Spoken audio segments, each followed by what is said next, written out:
चौघीजणी भाग 1 छोटे प्रवासी. भेटी द्यायच्या नाहीत मग तो नाताळ कसला. जमिनीवरच्या सतरंजीवर लोळत पडलेली जो कुरकुरली. एकंदरीनं घरी बसणं वाईटच. अंगावरच्या जुन्या कपड्यांकडे बघत मेघनं उसासा टाकला. काही मुलींना सगळ्या छान वस्तू भरपूर प्रमाणात मिळाव्यात आणि काहींच्या वाट्याला मात्र काहीच येऊ नये. मला नाही हे बरोबर वाटत. लहानशी एमी मानेला नापसंती दर्शक झटका देऊन म्हणाली. असं का म्हणतेस तू?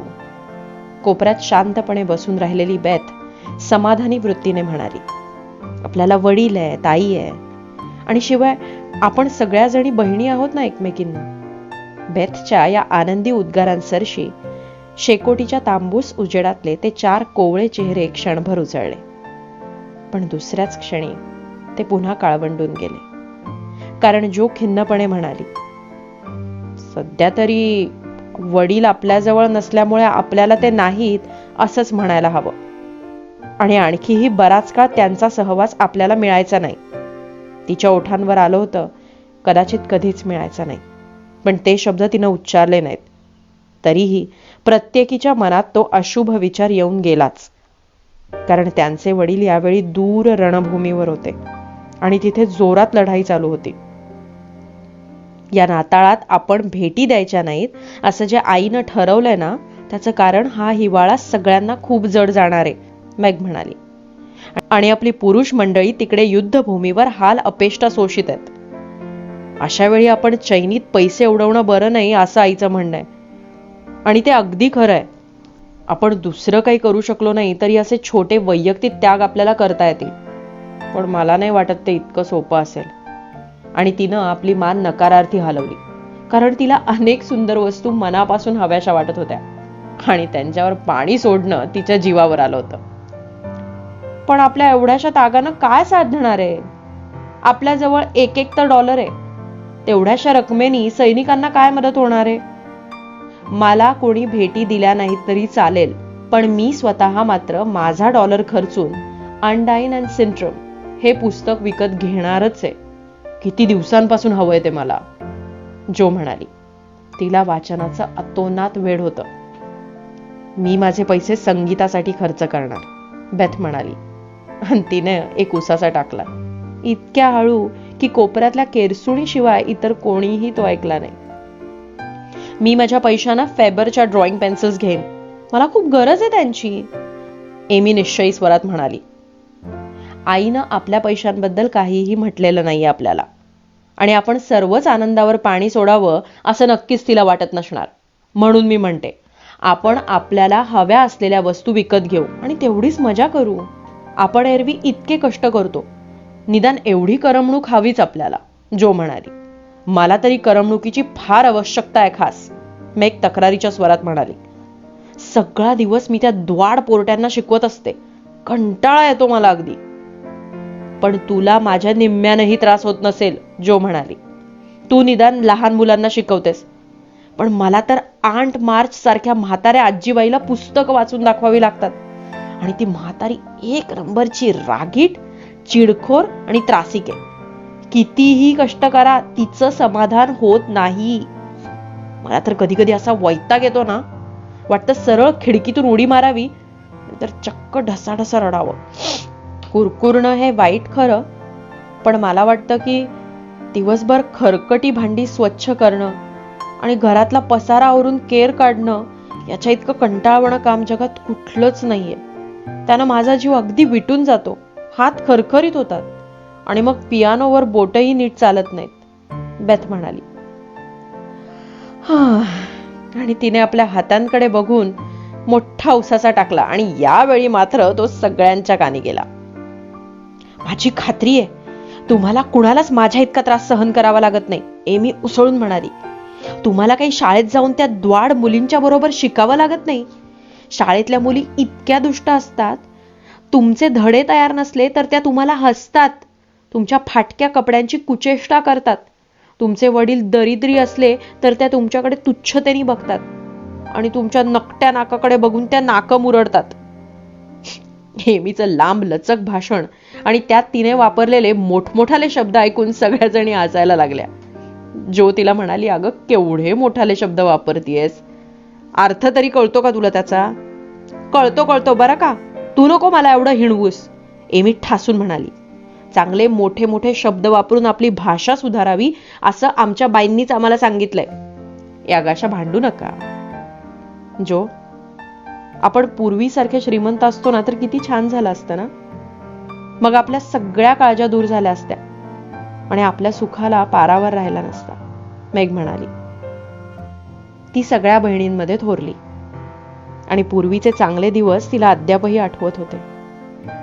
पण त्या दिवशी तर तू म्हणालीस की त्या किंग घरातल्या मुलांपेक्षा आपण खूप सुखी आहोत, कारण त्यांच्याकडे जरी भरपूर पैसा आहे तरी ती मुलं आपापसात सारखी भांडत असतात, मारामाऱ्या करतात आणि त्यामुळे त्या घरात कुणालाच सुख लागत नाही, एवढी श्रीमंती असून सुद्धा. बेथने मेघला तिच्याच बोलण्याची आठवण करून दिली. हो, मी असं म्हटलं होतं खरं, मेघ ओशाळून हसत म्हणाली. हो, मला वाटतं आपण सुखी आहोत असंच म्हणायला पाहिजे, कारण आपल्याला जरी कष्ट करावे लागत असले तरी आपण एकमेकींची थट्टा मस्करी करतो, खूप हसतो, खेळतो आणि एकंदरीत मजेत दिवस काढतो. जोच्या शब्दात सांगायचं म्हणजे आपलं एक मजेदार टोळकं आहे. जो अगदी गावंढळ शब्द वापरत असते, एमीने उपहासाने म्हटले आणि जमिनीवर ऐसपैस पसरलेल्या जोकडे तुच्छतेनं नजर टाकली. त्याचबरोबर जो चटकन उठून बसली आणि आपले दोन्ही हात स्कर्टच्या खिशात घालून तिने शीळ घालायला प्रारंभ केला. शीळ नको घालूस ग, हे काय मुलांसारखं वागायचंय म्हणूनच शीळ घालतेय मी. मला नाही आवडत पुरुषी थाटाच्या मुली, एमी म्हणाली. मला नाही आवडत शिष्ट अहमन्य मुली, जोनं लगेच प्रत्युत्तर दिलं. त्या दोघींचं भांडण नेहमीप्रमाणे पेटण्याच्याच बेतात होतं.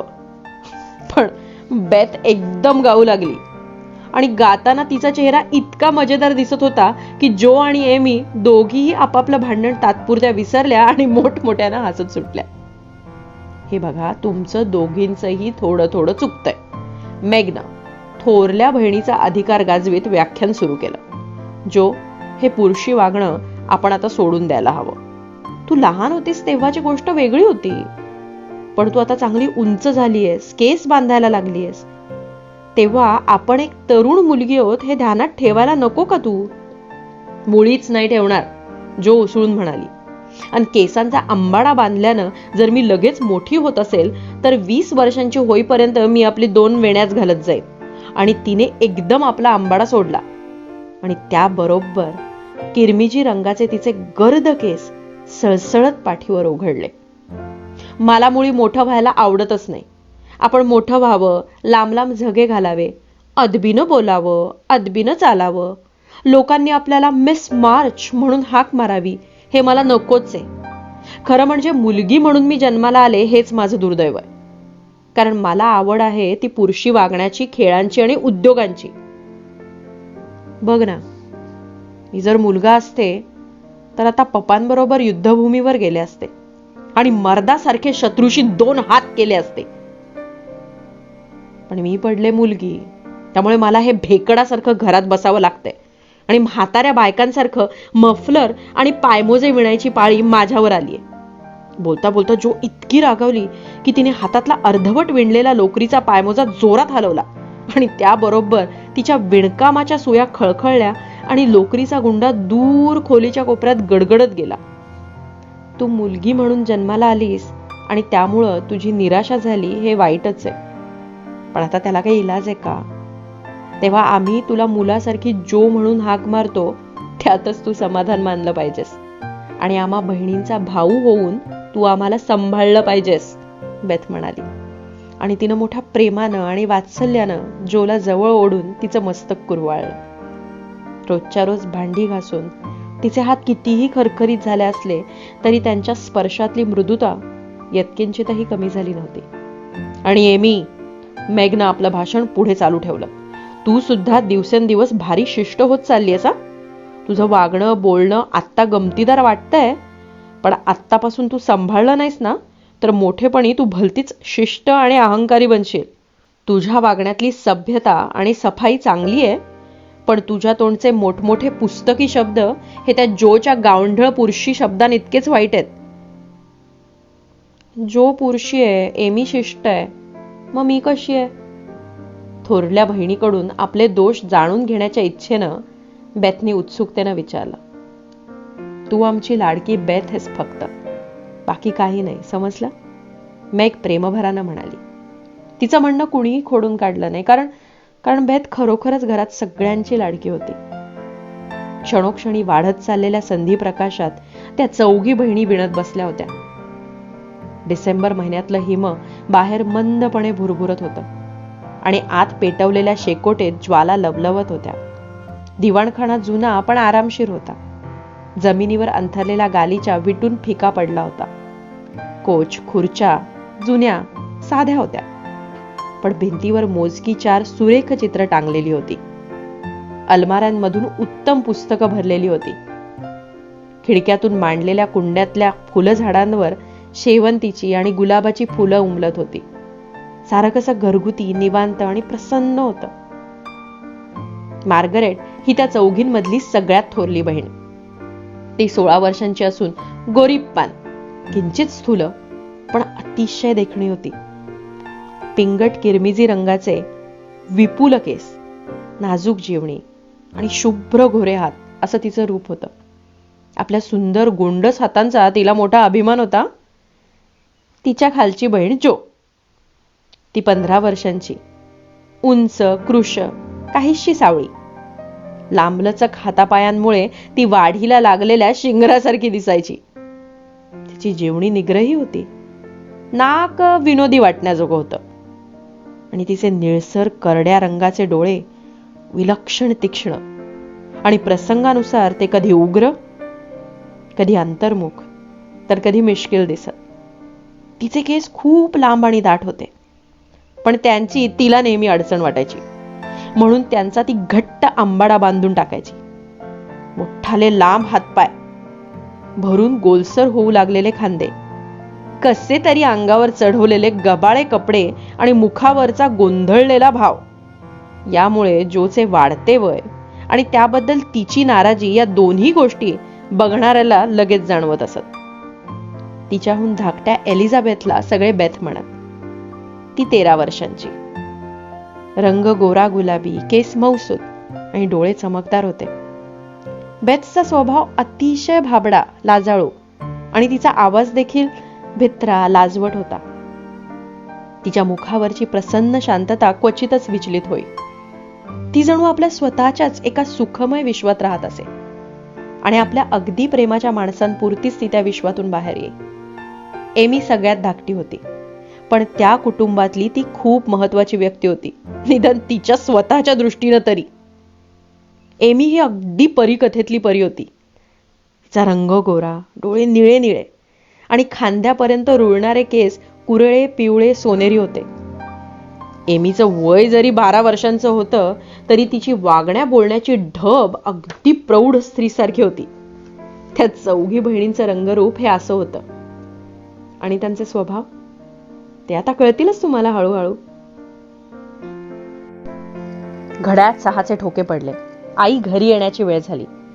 त्याबरोबर बेथनं शेकोटीतली राख झाडली आणि आईच्या घरात वापरण्याच्या चपला उभेसाठी शेकोटी जवळ ठेवल्या. वापरून वापरून जुन्या झालेल्या, झिजलेल्या त्या चपला पाहून मुलींच्या मनावर मोठा परिणाम झाला. मेघना आपलं व्याख्यान थांबवून दिवाणखाण्यातला दिवा लावला. एमी कुणीही न सांगता आराम खुर्चीवरून उठली आणि जो आपला सगळा थकवा विसरून आईच्या त्या सपाता शेकोटीशी धरून त्यांना ऊब आणू लागली. ती जुन्या झाल्या आहेत या सपाता, ती म्हणाली. खरं म्हणजे आईसाठी आता नव्या चपला घ्यायला हव्यात. माझ्या जवळचे पैसे खर्चून मी सपाता घेईन मम्मीसाठी, बेथ चटकन म्हणाली. नाही नाही, मी घेणार, एमी म्हणाली. मी सर्वात थोरली बहीण आहे, मेघ म्हणाली, त्यामुळे मी सपाता घेणार. पण तिला मध्येच थांबवत जो म्हणाली, पप्पांनी युद्धावर जाताना मला आईची काळजी घ्यायला सांगितली आणि त्यांच्या गैरहजेरीत कुटुंबातला पुरुष माणूस मी आहे, तेव्हा मम्मीसाठी सपाता मी घेणार, समजलं? मी सांगते काय करायचं ते, बेथ म्हणाली. आपण आपल्यासाठी काही खरेदी करण्याऐवजी प्रत्येकानं आईसाठीच नाताळासाठी काहीतरी भेटवस्तू घेऊ. मस्त कल्पना आहे ही, जो उल्हसित होऊन म्हणाली. काय वस्तू घेऊ आपण? काही काळ त्या चौघी जणी विचारमग्न होऊन बसल्या. आणि मग आपल्या स्वतःच्या सुंदर हातांकडे बघता बघताच जणू कल्पना सुचल्याप्रमाणे मेघ म्हणाली, मी आईसाठी हातमोजे घेईन. मी तिच्यासाठी बाहेर वापरण्याचे बूट खरेदी करेन. जो म्हणाली. मी स्वतः हातरुमाल शिवून तो आईला देईन. बेथ म्हणाली. मी आईसाठी कोलन वॉटरची छोटी बाटली विकत घेईन. एमी म्हणाली. तिला कोलन वॉटर आवडतं. छोट्या बाटलीला फार पैसेही पडणार नाहीत आणि उरलेल्या पैशात मला माझ्या ड्रॉइंगच्या पेन्सिलही विकत घेता येतील. पण या वस्तू आपण द्यायच्या कशा? मेघ म्हणाली. तिला आधी यातलं काहीच कळता कामा नाहीये, नाहीतर यातली सगळी गंमत जाईल. आपण असं करू, जो म्हणाली. साऱ्या वस्तू एका टेबलावर नीट मांडून ठेवू आणि मग तिला आत बोलवून एक एक पुडकं उघडायला लावू. आपण लहान होतो तेव्हा आपल्या वाढदिवसाला असंच नाही का करायचो आपण? माझ्या वाढदिवशी भल्या थोरल्या खुर्चीत डोक्याला कागदी टोपी घालून मी बसायचे. बेथ म्हणाली.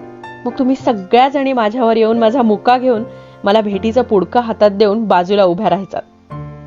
मला मुका घेतलेला आवडे आणि भेटीच्या वस्तूही आवडायच्या. पण तुम्ही माझ्याकडे टक लावून बघत असताना पुडकी सोडायची म्हणजे मला कसं तरीच वाटायचं. माझी छाती अशी धडधडायची. म्हणून सांगू, आपण उद्या दुपारी बाजारात जाऊन सगळं खरेदी करू. मम्मीला वाटेल की आपण आपल्यासाठीच काहीतरी घेत आहोत आणि मग ऐनवेळी भेटी देऊन आपण तिला चकित करून सोडू. तोवर मेघ, आपण नाटकाची तालीम पण चालू करू. नाताळच्या रात्रीपर्यंत नाटक बसलं पाहिजे आपलं छान. जो म्हणाली. पुढच्या खेपेला मी नाही या नाटकात काम करणार. आता मी काय लहान नाही असले खेळ खेळायला. मेघ म्हणाली. पण ते वरवरचं होतं. नाटकासाठी मेकअप करून सोंग काढण्यात आणि रंगीबेरंगी झगझगीत पोशाख करून नटण्यात अजून लहान मुलासारखीच तिलाही गंमत वाटे. तू कसली नाटकात काम केल्याशिवाय राहणार आहे? मला माहितीये. मोकळ्या सोडलेल्या केसांवर कागदी सोनेरी मुकुट चढवून आणि पांढरा शुभ्र झगा अंगात घालून नाटकातली राजकन्या व्हायला तुला मनातून खूप आवडतं. तुला अभिनयाचं अंगही छान आहे आणि आमची सगळी मदार तुझ्यावरच आहे. तू काम करायचं सोडलंस म्हणजे संपलंच की. पण गप्पा बास आता. आपण नाटकाची तालीम करायला हवीये. चल एमी, तो बेशुद्ध होण्याचा सीन कर बरं पुन्हा.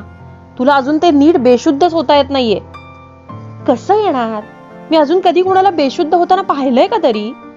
आणि तू जशी बेशुद्ध झाल्याचा सोंग करून धाडकन जमिनीवर अंग टाकून मोकळी होतेस ना, तसं मला मुळीच करता येणार नाही. मला नाही आवडत ते. मी आपली अलगद एका खुर्चीवर हलकेच अंग टाकीन आणि बेशुद्ध होईन. मग नाटकातला व्हिलन हाती पिस्तूल घेऊन माझ्यावर चालून आला ना तरी हरकत नाही. एमी किंचित चिडून म्हणाली. तिला अभिनयाचं अंग नव्हतं आणि नाटकात काम करण्याची आवडही नव्हती. पण व्हिलनना हातावर उचलून नेण्याइतकी ती छोटी होती म्हणून केवळ या विशिष्ट भूमिकेसाठी तिची निवड करण्यात आली होती. असं काय करतेस ग? जो तिची समजूत घालत म्हणाली. त्यात काहीही अवघड नाहीये. आपले दोन्ही हात एकात एक गुंतवून असे पुढे करायचे आणि रॉड्रिगो मला वाचव म्हणून ओरडत धडपडत अडखळत हे असं चालायचं. बघ ना, हे बघ. अगं मी दाखवते कसा अभिनय करायचा तो. आणि जोनं लगेच बोलल्याप्रमाणे तिला सगळं करून दाखवलं. तिची किंकाळी इतकी हुबेहूब होती की ऐकणाऱ्याच्या अंगावर भीतीचा काटाच उभा राहावा. जो नंतर एमीनं तोच अभिनय केला, पण तिने आपले हात लाकडासारखे ताठ केले होते आणि तिची ही किंकाळी अशी उंच टिपेतली होती की तीव्र मानसिक दुःखापेक्षा किंवा भीतीपेक्षा अंगाला टाचणी टोचल्याच्या वेदनाच त्यातून जास्त सूचित होत होत्या. जोने हताशपणे मान हलवली. मेघ मोठ्यांदा हसत सुटली आणि बेथ ही गंमत बघण्यात इतकी गडून गेली की तिनं शेकोटीवर धरलेला पाव करपून गेला तरी ते तिच्या ध्यानी आलं नाही. छे, तुला काही सांगून उपयोगच नाहीये. जाऊ दे, ऐन वेळी जसं जमेल तसं कर. मात्र प्रेक्षकांनी हसून तुझी फजिती केली ना तर मला दोष देऊ नकोस. आणि हो मेघ, आता तुझी पाळी आहे. जो म्हणाली. अशा रीतीनं नाटकाची तालीम सुरू झाली. नाटक पुढे पुढे सरकू लागलं. डॉन पेड्रोनं सगळ्या जगाची अवहेलना करणारे 2 पानांचं लांबलचक स्वगत एका दमात म्हणून टाकलं. हॅगर चेटकिणीनं खेकड्यांचा अर्क चुलीवर उकळवताना भयानक मंत्र म्हणून सर्वांच्या छातीत धडकी भरवली. रॉड्रिगो या शूर नायकानं अंगाला जखडणाऱ्या लोखंडी साखळ्या मोठ्या ताकदीनं तडातड तोडून दाखवल्या आणि ह्युगो ह्या खल पुरुषानं विषाच्या प्रभावानं तडफडून मरताना पश्चातापाचा अभिनय उत्कृष्ट वठवला. आपण आत्तापर्यंत बसवलेल्या सगळ्या नाटकात हे नाटक भारी ठरणार आहे. मेलेला विलन उठून आपले केस सारवीत असताना मेघ म्हणाली, मला कळत नाही, इतकी सुरेख सुरेख नाटकं लिहून असा छान अभिनय करता तरी कसा येतो तुला जो? खरंच अगदी शेक्सपियरच्या तोडीची लेखणी आहे तुझी. बेथ आपल्या बहिणीकडे कौतुकाने बघत म्हणाली. आपल्या बहिणीच्या असामान्य गुणांबद्दल तिला कधीच कसलीही शंका नसे. भलतच काय बोलतेस तू, जो संकोचानं म्हणाली. काहीतरी लिहिते आपलं गमतीनं, एवढंच. पण मला वाटतं की चेटकिणीचा शाप ही माझी यावेळची संगीतिका बरीच चांगली वाटलीये. बाकी खरं म्हणाला तर मला मॅकबेथ बसवायला खूप आवडेल, विशेषतः मॅकबेथ राजाचा खून करतो ना तो प्रवेश. हा काय सुंदर भाषण आहे ते. ही समोर मला दिसतीये ती कट्यारच का? बोलता बोलता जो मॅकबेथचे ते सुप्रसिद्ध स्वगत म्हणू लागली. तिने आपले डोळे गरगर फिरवले आणि हात हवेत पुढे फेकला. एका प्रसिद्ध अभिनेत्याची ती हुबेहूब नक्कल वठवत होती. छे कट्यार कुठली, अरे तो चिमटा आहे. आणि पावाऐवजी बेथनं आईचा जुना बूटच अडकवलाय त्यावर. इतकी ती नाटक बघण्यात रंगून गेलीये, मेघ म्हणाली. आणि त्याबरोबर सगळ्या जणी मोठमोठ्यानं हसत सुटल्या आणि हसण्याच्या त्या कल्लोळातच नाटकाची तालीम संपली. पोरींनो, तुम्हाला इतक्या मजेत बघून किती समाधान वाटतंय मला. दारातून अचानक शब्द आले आणि त्याबरोबर चौघी बहिणींचे डोळे त्या दिशेला वळले. दारात एक प्रौढ उंच स्त्री उभी होती. तिच्या अंगावरचे कपडे साधेसुधे जुने होते, पण चेहऱ्यावर अंगचं सौजन्य स्पष्टपणे उमललं होतं आणि डोळ्यात आश्वासक प्रेमळता होती. आईला बघताच मुलींचं मन भरून आलं आणि त्यांच्या मुद्रा प्रफुल्लित झाल्या. कसा काय दिवस गेला पोरींनो, मिसेस मार्च आत येत म्हणाल्या. आज मला खूप काम होतं. सैनिकांना धाडायच्या सामानाच्या पेट्या आजच भरून तयार ठेवायला हव्या होत्या, म्हणून दुपारच्या जेवणाला सुद्धा मला घरी येता आलं नाही. बेथ, आपल्याकडे कुणी येऊन गेलं का? आणि तुझी सर्दी कशी आहे मॅग?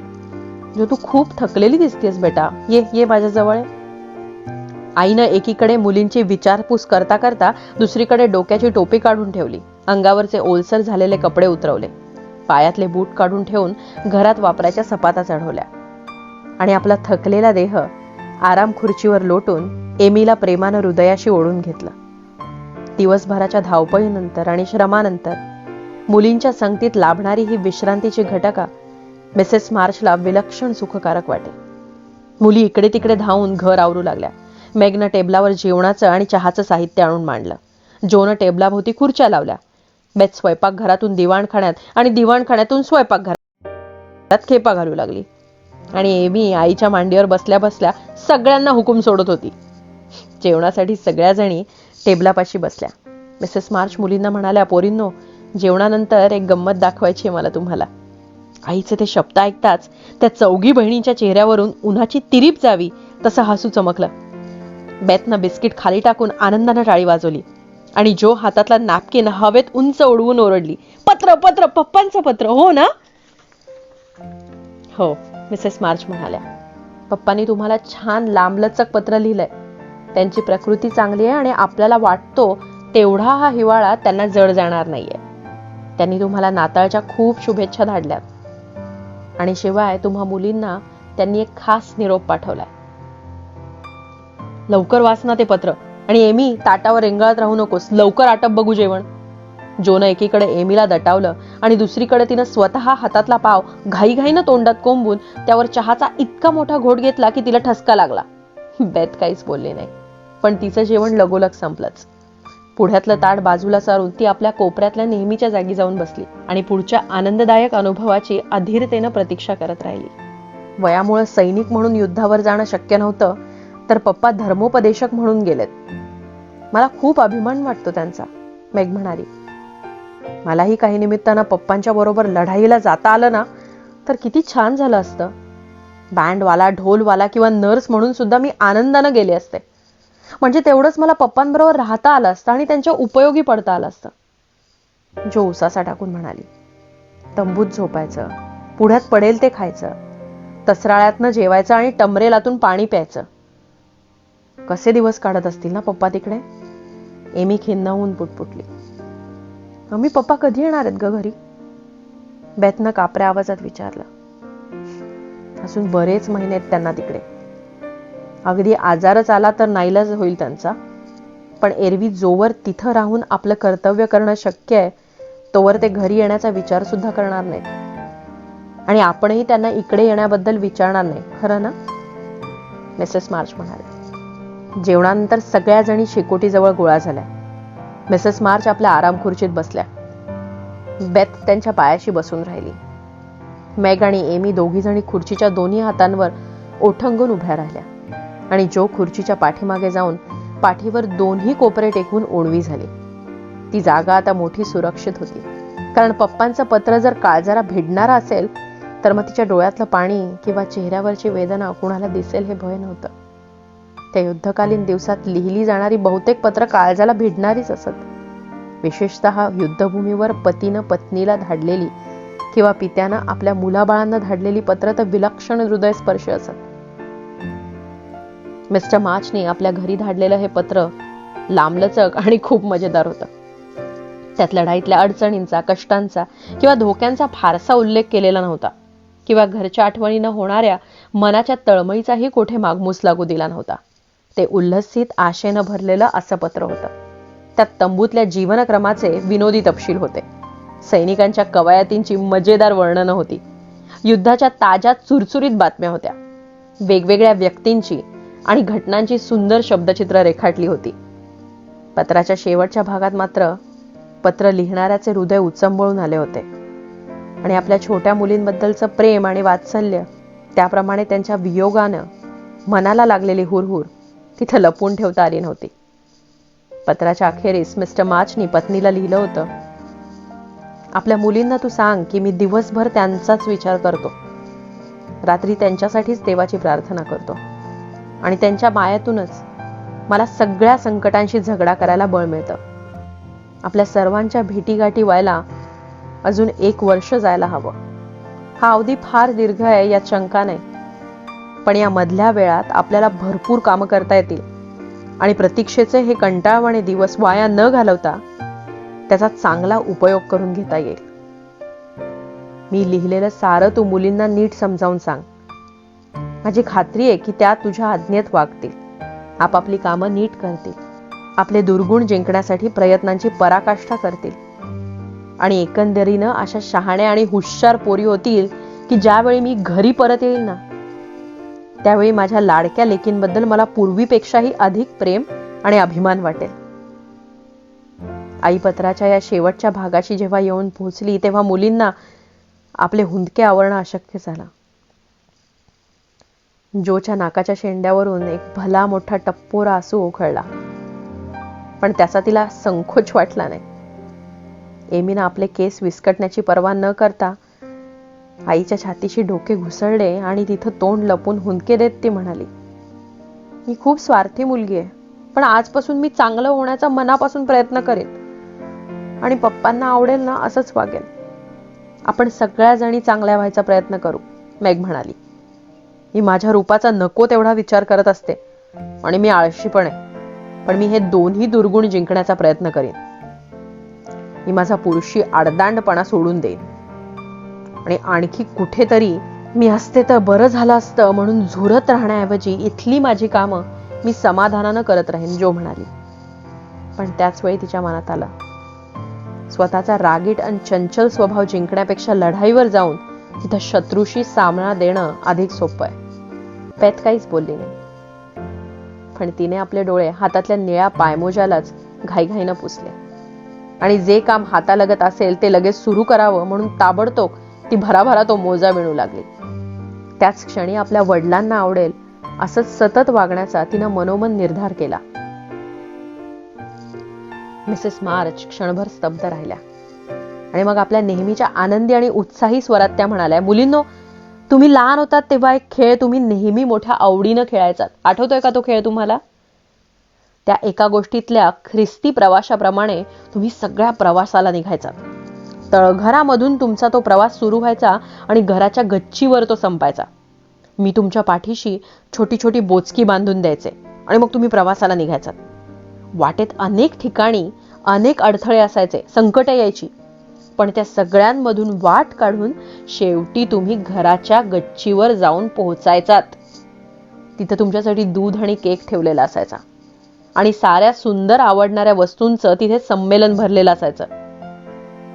हो हो, मस्त खेळ होता तो, जो पटकन म्हणाली. मला त्या प्रवासात येणाऱ्या संकटांशी सामना करायला खूप गंमत वाटायची. मला पाठीवरचं ओझं उतरवताना सगळ्यात जास्त आनंद व्हायचा, मेघ म्हणाली. सरते शेवटी आम्ही गच्चीवर जाऊन पोहोचत असू आणि तिथल्या सूर्यप्रकाशात सगळ्याजणी प्रार्थना म्हणत असू. तो भाग मला आवडायचा, बेथ हसून म्हणाली. जणू ते सारे कल्पनेनं ते सगळं पुन्हा अनुभवित होते. मला ते सारच काही नीटसं आठवत नाही आता, एमी म्हणाली. पण तळघरातल्या अंधाराचं मला खूप भय वाटायचं आणि गच्चीवर जाऊन पोहोचल्यावर दूध केक खाताना मला खूप आनंद व्हायचा, ते माझ्या चांगलं लक्षात आहे. आता आम्ही सगळ्याजणी मोठ्या झालो आहोत म्हणून, नाहीतर आत्ता देखील तो खेळ मला खेळावासा वाटतोय. तेच म्हणत होते मी, मिसेस मार्च म्हणाल्या. आता तुमची वय वाढली आहेत, पण वय वाढलं तरी सुद्धा या ना त्या रूपानं हा खेळ आपण खेळतच असतो. आपल्या पाठीवर अनेक प्रकारची दृश्यादृश्य ओझी असतात. आपला रस्ता आपल्या समोर असतो. भलेपणाची आणि सुखाची इच्छा हा त्या मार्गावरचा आपला वाटाड्या असतो आणि तोच वाटाड्या अनेक संकटांमधून आणि चुकांमधून आपल्याला वाचवून शेवटी आपल्याला मानसिक शांती मिळवून देतो. ही शांती हाच या जगातला स्वर्ग आहे. मुलींनो, तुम्ही पुन्हा हाच खेळ पूर्वीसारखा खोटा खोटा नाही, पण खरा खुरा का खेळत नाही बरं? 1 वर्षानं तुमचे पप्पा घरी परत येईपर्यंत या प्रवासात तुमची किती प्रगती होतीये बघा तरी. पण या प्रवासातली आमच्या खांद्यावरची बोचकी कोणती आहेत? एमीनं विचारलं. ती कोणत्याही विधानाचा अगदी शब्दशः अर्थ घेई. तुमच्यापैकी प्रत्येकानं आपापले दोष आणि दुर्गुण आत्ताच नाही का सांगितले? तीच या प्रवासातली तुमची ओझी, मिसेस मार्च म्हणाल्या. आपण हा खेळ अगदी मनापासून खेळूया, मेग किंचित अंतर्मुख होऊन म्हणाली. खरं म्हणजे स्वतःमध्ये सुधारणा घडवून आणण्याचा आणि चांगलं होण्याचाच हा एक प्रयत्न आहे. तो सोपा आहे असं नाहीये. त्यासाठी बरंचसं झगडावं लागणार आहे, कष्ट करावे लागणार आहेत आणि अधूनमधून आपल्या हातून चुकाही होतील. पण तरीही आपण चिकाटी सोडता कामा नये. गोष्टीतल्या त्या प्रवाशांजवळ प्रवासात कसं वागावं या संबंधीच्या नियमांची एक पुस्तिका दिलेली असे. आमच्या या प्रवासात आमच्याजवळही असं मार्गदर्शन हवंच नाही का? जो म्हणाली. खेळाच्या कल्पनेमुळे रोजचं वृक्ष काम अधिक रंजक होईल म्हणून तिला आनंद झाला होता. उद्या सकाळी तुम्ही आपापल्या उशांखाली हात घालून शोधा, तिथं तुमचं हे मार्गदर्शक तुम्हाला सापडेल, मिसेस मार्च म्हणाल्या. जेवण आटोपल्यावर हॅनाने टेबल साफ केलं. मग त्या बहिणींनी आपापल्या शिवणकामाच्या पेट्या बाहेर काढल्या आणि आंट मार्चसाठी मोठमोठ्या चादरीच्या कडा तुरपणाचं काम त्या करू लागल्या. हे काम भारी कंटाळवाणं होतं, पण आज कोणीही त्याबद्दल नाराजी दाखवली नाही की कुरकुर केली नाही. जोनं त्या मोठमोठ्या चादरींचे 4 काल्पनिक विभाग करून त्यांना अनुक्रमे युरोप, आशिया, आफ्रिका आणि अमेरिका अशा 4 खंडांची नावं दिली आणि शिवणकाम करताना त्या देशांबद्दल अनेक विषय आपोआपच त्यांना गप्पा मारायला मिळाले. त्यामुळे ते वृक्ष कामही मनोरंजक झालं. रात्री 9 वाजता त्यांनी आपलं शिवण संपवून बाजूला ठेवलं आणि झोपण्यापूर्वी रोजच्या प्रमाणे आजही त्या प्रार्थनेला उभ्या राहिल्या. घरातला पियानो आता अगदी जुना झाला होता. त्याच्या सूरपट्ट्या पिवळ्या पडल्या होत्या, पण बेथची बोटं त्यांना अशा हळुवारपणे स्पर्श करीत की त्या जुन्या पियानोतूनही मंजूळ स्वर उमटत आणि त्या सुरांची साथ घेत त्या सर्वजणी साधी पण गोड प्रार्थना गीत गाताना चौघींचे सूर क्वचितच जुळत. मेघचा आवाज बासरीसारखा मधुर होता. ती आणि मिसेस मार्च दोघी जणी सुरात सूर मिळवून गात असत. एमी पाखरांसारखा किलबिलाट करी, तर जो मध्येच बेसूर होई. पण ह्या बहिणी बोबडे बोलत होत्या तेव्हापासून त्यांच्या आईनं रोज रात्री झोपण्यापूर्वी प्रार्थना म्हणण्याची त्यांना सवय लावली होती. मिसेस मार्चला गाण्याची जन्मजात आवड होती. अगदी पहाटे उठून त्या घरकामाला लागल्या की त्यांच्या गुणगुणण्याचा मधुर सूर झोपेतून जाग येताच मुलींच्या कानी पडे आणि रात्री बिछाण्यावर अंग टाकल्यानंतर जागृतीच्या अखेरच्या क्षणी त्याच आवाजातल्या अंगाईचे सूर कानात भरून घेत त्या बहिणी झोपी जात.